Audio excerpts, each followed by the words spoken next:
I'm going to tell you a bit about the note card process for research. My apologies if the camera is shaky and you get sick to your stomach. This is how we are going to take notes during this research project. I'm going to start over here with my category card. On this card, I have placed all 5 of the categories for my research project. Again, the last several days we have been working on developing 12 to 15 small research questions, and we've divided those into categories. You can see that I have my 5 categories here. You may have 3 categories, you may have 6 categories. That is up to you.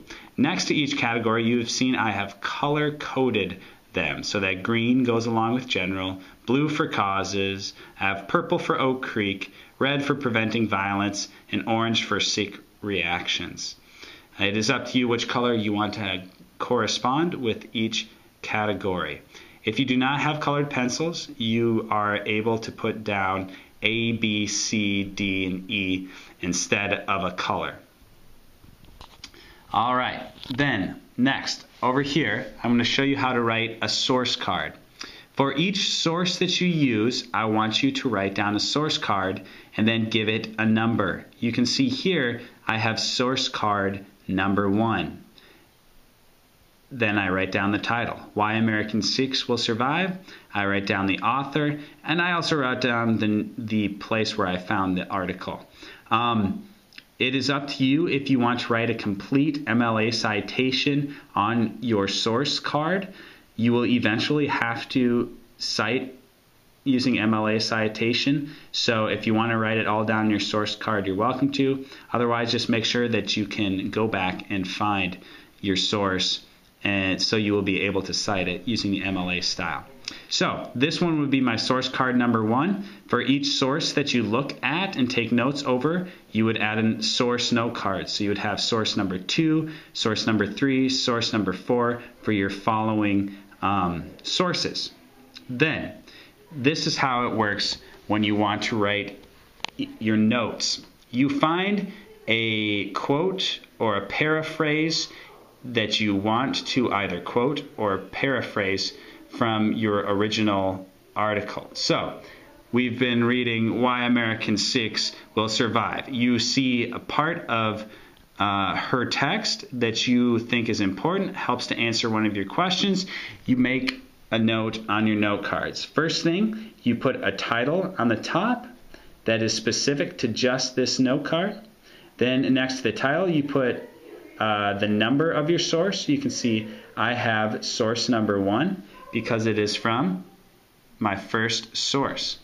Then I have green because it goes along with my general category. If I were to be looking at causes, then I would put blue. If this information was under Oak Creek, I would put purple, but because it's under general, I color-coded it as green.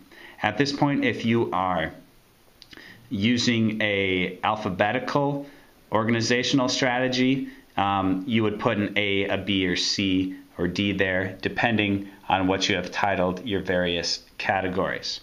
Then you write down your quote or paraphrase or summary underneath. Remember, you want mainly paraphrased material. Only use a quote if it cannot be said any other way. And then when you are done, write down the page number of the book or the paragraph number of the article where you found this information. So I'm going to show you an example here that I did. So I have found from my first source, Why American Sikhs Will Survive, some information about what Sikhs wear. I think this would be useful. So I give the title, Reasons for Appearance. I put the source number 1, and then I put the category, green. It would go in the general category. Then I write down the paraphrase. Sikhs wear their garb, and the men do not cut their hair so that they stick out from the crowd. They then have to behave like a responsible Sikh. And I count the number where that appears in the article. It appeared in paragraph 17, so I wrote that down. That is what your note cards should look like. Again, what your note cards need are 1. A title, 2, the number of the source, 3, the category, and finally the paraphrase or quote, and the paragraph or page number on which you found that information. If you have questions, please talk to Mrs. Dovry or I. Eventually you will have a stack of note cards. They will be color-coded with your categories, and they will also all contain the source number for where you found those sources.